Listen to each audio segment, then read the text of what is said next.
வணக்கம் நேயர்களே, நான் உங்கள் ஆஸ்ட்ரோ பூர்ணா, என் கணித ஜோதிடம் மற்றும் ஆன்மீக பரிகார ஆராய்ச்சியாளர். இன்னைக்கு நாம ஒரு சிறப்பு பதிவாக, அதாவது ஒரு 4 ராசி அன்பர்களுக்கு, கடகராசி அன்பர்கள், சிம்ம ராசி அன்பர்கள், தனுசு ராசி அன்பர்கள், அடுத்து கடைசியா மீன ராசி அன்பர்கள், இந்த 4 ராசி அன்பர்களுக்கும் ஒரு முக்கியமான இந்த பதிவு பார்க்கக்கூடியவர்கள் தயவு செய்து இந்த பதிவுல இருக்கக்கூடிய சின்ன சின்ன விஷயங்களை நல்லா தெரிஞ்சுக்கிட்டு அதை நீங்க பண்ணுனீங்கன்னா உங்க வாழ்க்கையில இருக்கக்கூடிய இந்த திருமணம் சம்பந்தமான பிரச்சனைகள், அடுத்து பாத்தீங்கன்னா தீராத கடன், உங்களுக்கு சில பேருக்கு இந்த தனுசு ராசி அன்பர்களுக்கும் மீன ராசி அன்பர்களுக்கும் கடந்த 5 வருடமாக பெரிய பெரிய கடன், அந்த கடனில் இருந்து மீள முடியாம நீங்க தவிச்சிட்டு இருப்பீங்க.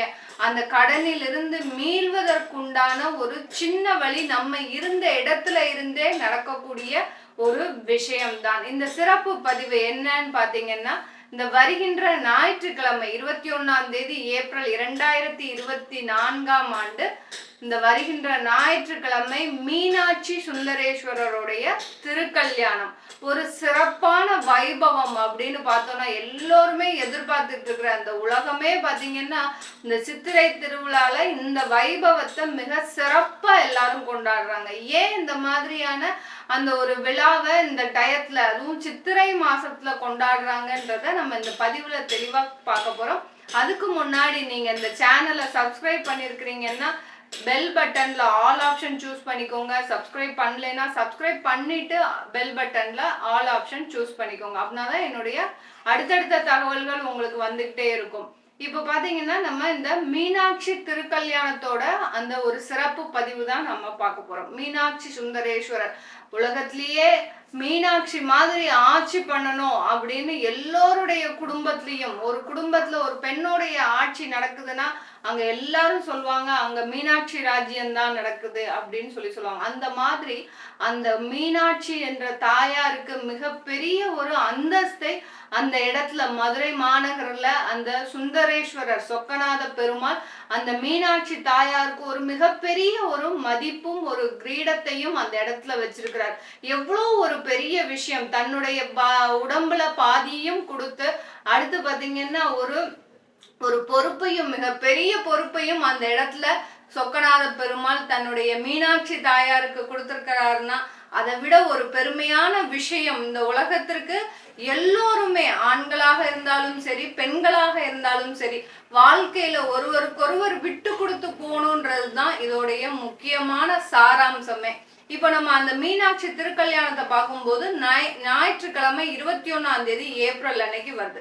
இந்த திருக்கல்யாணத்தோட சிறப்பு அப்படின்னு என்னன்னு பாத்தீங்கன்னா, இந்த திருக்கல்யாணத்துல கலந்து கொள்ளணும், கண்டிப்பா எல்லாருமே கலந்து கொள்ளணும். இப்போ எல்லா வசதியும் வந்துட்டதுனால நம்ம இருந்த இடத்துல இருந்தே அந்த திருக்கல்யாண வைபவத்தையும் பார்க்கவும் முடியும். அந்த திருக்கல்யாண வைபவத்தை நம்ம கண்களால பார்க்கறதுக்கு கோடி புண்ணியம் நம்ம செய்திருக்க வேண்டும். அந்த மாதிரியான ஒரு சிறப்பான வைபவம். இந்த நாள்ல ஏற்படக்கூடிய விஷயங்கள் அப்படின்னு பார்த்தோம்னா, இந்த திருக்கல்யாணம் இருக்கு, அதே ஞாயிற்றுக்கிழமை சுக்லபட்சத்துல திரையோதசி திதியில பாத்தீங்கன்னா மகா பிரதோஷம்ன்ற ஒரு வைபவமும் வருது. பிரதோஷம் அன்னைக்கு ஒரு பிரதோஷமாகப்பட்ட அந்த மகா பிரதோஷமும் வருது. அந்த மகா பிரதோஷம் அன்னைக்கு நட்சத்திரம் பாத்தீங்கன்னா உத்திர நட்சத்திரம், சூரியனுடைய நட்சத்திரம், மிக அருமையான நட்சத்திரம். நம்ம ஜோதிட ரீதியா உத்திர நட்சத்திரம் சூரியனோட நட்சத்திரம் சொல்லுவோம். அதே சமயம் சூரியனுக்கு உகந்த தெய்வம், காரக தெய்வம் பாத்தீங்கன்னா சிவபெருமான் இல்லாட்டி இந்த உலகமே இல்லை, சூரியன் இல்லாட்டி இந்த பிரபஞ்சமே இல்லை.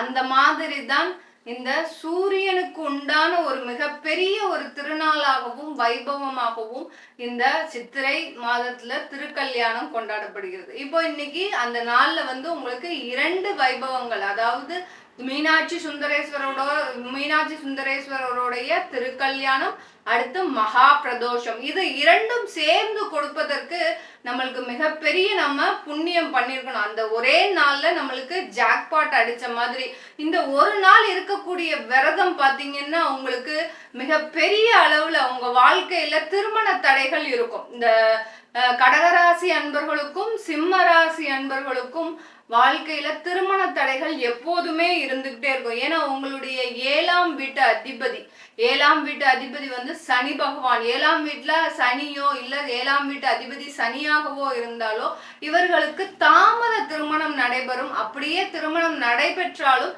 அந்த திருமண உறவுல ஒரு கசப்பு, அடுத்து பாத்தீங்கன்னா அந்த திருமணத்தினால மிக அதிக பிரச்சனைகளை சந்திக்கின்ற ஒரு ராசி அன்பர்களாக தான் இருப்பார்கள் இந்த கடகராசி அன்பர்களும் சிம்ம ராசி அன்பர்களும். அதே சமயத்துல இன்னும் 2 ராசி அன்பர்கள், தனுசு ராசி அன்பர்கள், மீன ராசி அன்பர்கள், இவர்களுடைய 7ஆம் வீட்டு அதிபதி புதன். ஏழாம் இடம்ன்றது வந்து பாத்தீங்கன்னா கலத்திரக்காரகன். அடுத்து பாத்தீங்கன்னா தொலைத்தொடர்பு, வெளியில இருக்கக்கூடிய விஷயங்களை எப்படி கையாளுறாங்க அப்படின்றதுதான் இந்த இடம் சொல்லும்.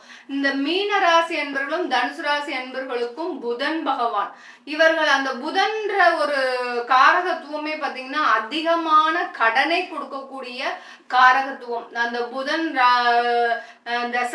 தசையோ புதன் புத்தியோ புதன் அந்தரமோ புதன் சூட்சுமமோ வரும்போது இந்த ராசி அன்பர்களுக்கு மிக அதிகமான கடனை கொடுக்கக்கூடிய ஒரு கிரகம் தான் அந்த புதன். இதனாலேயே பாத்தீங்கன்னா மீனராசி அன்பர்களும் தனுசு ராசி அன்பர்களும் கடந்த காலத்துல ஒரு 5 வருஷத்துக்கு மேலாக மிக பெரிய கடன்ல மாட்டிட்டு இருப்பீங்க. உங்களால அந்த கடன்ல இருந்து வெளியில வரவே முடியாது. அந்த அளவிற்கு அந்த கடனுடைய பிரச்சனையானது உங்களுடைய வாழ்க்கையில ஒரு மிகப்பெரிய வெறுமையை தான் ஏற்படுத்தியிருக்கும். ஒரு குழந்தையோட இதை பார்க்க முடியாது, குடும்பத்தை நல்லா பார்க்க முடியாது, குடும்பம் சேர்ந்திருந்த குடும்பம் பிரிந்த குடும்பங்கள்லாம் நிறைய இருக்கு அதனால இந்த 4 ராசி அன்பர்களும் சிம்மம், கடகம், மீனம், தனுசு, இந்த 4 ராசி அன்பர்களும் இன்றைய தினம் அன்று அந்த 21ஆம் தேதி ஏப்ரல் மாதம் வருகின்ற அந்த மீனாட்சி சுந்தரேஸ்வரர் திருக்கல்யாணத்தன்று நீங்க அந்த ஒரு விரதம் இருக்கணுங்க. நீங்க இந்த எவ்வளவுக்கு எவ்வளவு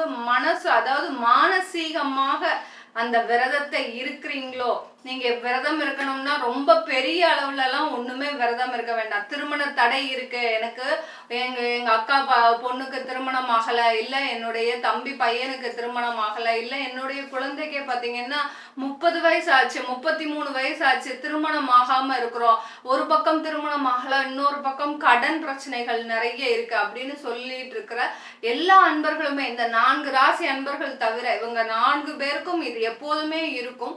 அது தவிர எல்லா ராசி அன்பர்களுக்கும் பாத்தீங்கன்னா இந்த பிரச்சனைகள் இருந்ததுன்னா நீங்க இந்த மீனாட்சி திருக்கல்யாணத்தன்று நல்ல ஒரு மானசீகமான ஒரு வழிபாடு, மீனாட்சி தாயாரை எந்த அளவுக்கு நினைத்து நீங்க விரதம் இருந்து அன்றைய தினம் உங்க வீட்லயோ இல்ல மதுரைக்கு சென்று நீங்க வழிபாடு பண்ண முடியும்னா வழிபாடு பண்ணினீங்கன்னா கிட்டத்தட்ட ஒரு கரெக்டா ஒரு 40 நாள்ல உங்களுக்கு அதோடைய ரிசல்ட் நல்லாவே இருக்கும். அதோடைய வெளிப்பாடு பாத்தீங்கன்னா உங்களுக்கு நல்லாவே தெரியும். எப்போ அந்த மீனாட்சி திருக்கல்யாணத்தை அட்டன் பண்ணுனீங்களோ அன்னையில இருந்து 40 நாளுக்குள்ள கண்டிப்பா உங்களுக்கு திருமண வாய்ப்புகள் அதிகமாக கூடி வரும். இருந்த தடைகள் எல்லாமே விலகும். இல்ல எனக்கு அங்க வரைக்கும் போக முடியல அப்படின்னு நினைச்சீங்கன்னா யாருக்கு கல்யாணம் ஆகணுமோ அவங்கள நினைத்து அன்றைய தினத்துல ஒரு கோயிலுக்கு சென்று, சிவன் கோயிலுக்கு சென்று ஒரு 11 சுமங்கலிகளுக்கு நீங்க செய்ய வேண்டிய, ஒவ்வொரு ராசி அன்பர்களும் செய்ய வேண்டிய விஷயம் என்னன்னா, ஒரு 11 சுமங்கலி அன்பர்களுக்கு பாத்தீங்கன்னா உங்களுடைய கையினால ஒரு தாலி கயிறு, மஞ்சள், குங்குமம், அட்சதை, வெத்தலை, பாக்கு, பழம், இது எல்லாத்தையும் 7 விஷயங்கள் என்னெல்லாம் சொல்லியிருக்கிற, மஞ்சள் கயிறு, குங்குமம், வெத்தலை பாக்கு, தாலி கயிறு, அடுத்து பாத்தீங்கன்னா பழம், இந்த 7 விஷயங்களையும் நீங்க சேர்த்து வைத்து, வளையல், இது எல்லாத்தையும் ஒரு சுமங்கலிக்கு உண்டான பொருட்கள் எல்லாத்தையுமே வைத்து அவங்களுக்கு நீங்க ஒரு 11 பேருக்கு கண்டிப்பா இது செய்யறதுக்கு உங்களுக்கு ரொம்ப பெரிய செலவுலாம் ஆகாது. உங்களுக்கு மிஞ்சி போனா ஒரு ஆளுக்கு 20ல இருந்து 50 ரூபாய்க்குள்ளதான் செலவாக போகுது. 4 வளையல், தாலி கயிறு, மஞ்சள், குங்குமம், இது எல்லாத்தையும் செய்யறதுக்கு 50 ரூபாய்க்குள்ளதான் ஆகும். அது 11 பேருக்கு செய்யணும்னா 500 ரூபாய்க்குள்ளதான் உங்களுக்கு செலவே ஆகும். இதை நீங்க அந்த ஒரு 11 பேருக்கு பக்கத்துல இருக்கிற சிவன் கோயில்ல வரக்கூடிய அன்பர்களுக்கு, சுமங்கலி அன்பர்களுக்கு நீங்க அந்த திருக்கல்யாணம் நடக்கிற அந்த டயத்துல நீங்க இந்த விஷயத்த பண்ணினீங்கன்னா, அந்த பரிகார விஷயத்த பண்ணினீங்கன்னா கண்டிப்பா யாருக்கு திருமணம் ஆகணும்னு நீங்க நினைக்கிறீங்களோ அவங்களுக்கு இது பெரிய அளவுல ஒரு அந்த பரிகாரம் ஒரு உறுதுணையா இருந்து அடுத்த ஒரு 40 நாள்ல இவங்களுக்கு திருமணம் ஆகுவதற்கு ஒரு சிறந்த ஒரு நேரமாக இருக்கும். கண்டிப்பா அடுத்த ஒரு 20 நாள்ல ஃபிக்ஸ் ஆயிடும், என்கேஜ்மெண்ட் ஆயிடும். அவங்களுடைய திருமண வாழ்க்கையும் பாத்தீங்கன்னா கண்டிப்பா ஒரு நல்ல ஒரு திருமண வாழ்க்கையா இருக்கும். ஒரு இதுவரைக்கும் ஒரு பயந்துட்டு இருந்த மாதிரி திருமணம்னாலே எங்களுக்கு பயமா இருக்கு, எங்க பொண்ணை கொடுத்து நாங்க தேவையில்லாம மாட்டிக்க கூடாது. ஏன்னா நிறைய பேர் அந்த மாதிரி இருக்கிறீங்க. பொண்ணு நிறைய சம்பாதிக்கிறாங்க, அந்த சம்பாதிக்கக்கூடிய இடத்துலயே மாப்பிள்ளை பையன் அமையணும், அடுத்து மாப்பிள்ளை நல்லா சம்பாதிக்கிறாரு, பொண்ணு எந்த மாதிரி வருவாளோ, எங்களை தாய் தந்தரையை வச்சு காப்பாத்துவாளா, இப்படி நிறைய யோஜனைகள் மூலமாக சில பேருக்கு அந்த குழந்தைகளுக்கு திருமண இதுவே எண்ணி பார்க்காம தள்ளி வச்சுக்கிட்டே வந்துட்டு இருக்கிறீங்க.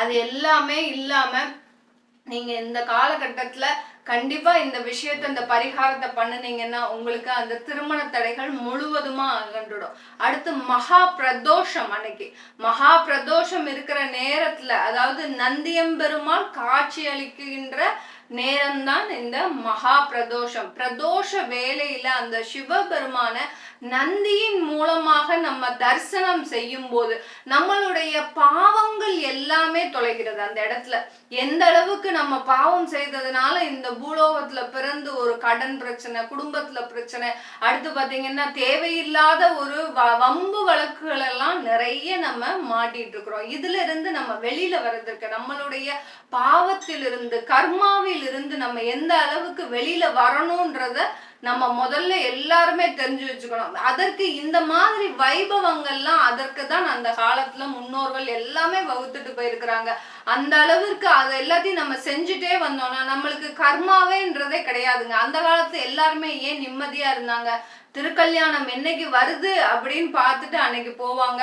அதே சமயத்துல பிரதோஷம்னா அந்த பிரதோஷ விழால எல்லாருமே கலந்துருப்பாங்க. இப்போ இன்னைக்கு அவசர உலகத்துல நம்மளால எதுவுமே பண்ண முடியல. இந்த ஞாயிற்றுக்கிழமை வருவதனால எல்லாருக்குமே லீவு தான், விடுமுறை தான். அதனால கண்டிப்பா நீங்க அந்த பிரதோஷ நேரத்துல போய் சிவபெருமான வழிபாடு பண்ணிட்டு வந்தீங்கன்னா கடனில் இருக்கக்கூடிய விஷயங்கள், கடன் சம்பந்தமான விஷயங்கள் எல்லாமே குறைவதற்கு, உங்ககிட்ட நிறைய கடன் இருக்கு, என்னால தொழில் மூலமா நான் நஷ்டம் அடைஞ்சிட்டேன், அடுத்து நான் கடன் வாங்கினேன் இஎம்ஐ கட்டணும் அப்படின்னு சொல்லிட்டு கடன் வாங்கினேன், வீடு வாங்கணும்னு சொல்லிட்டு இஎம்ஐ வாங்கினேன், அடுத்து பாத்தீங்கன்னா அதுல இருந்து எனக்கு வேலை போச்சு, இந்த மாதிரியான ஒரு பெரிய பெரிய சிக்கல்ல மாட்டிட்டு இருக்கிற அன்பர்கள் எல்லாருமே இந்த ஞாயிற்றுக்கிழமை நீங்க மகா பிரதோஷத்தன்னைக்கு, இந்த பிரதோஷம் மிகப்பெரிய, அதாவது சுக்லபட்சத்துல வருது, உத்தர நட்சத்திரத்துல வருது. இந்த உத்தரம் நட்சத்திரத்துல வர அந்த பிரதோஷம் மிக பெரிய அளவுல உங்களுக்கு பிரார்த்தனைகளை நிறைவேற்றக்கூடிய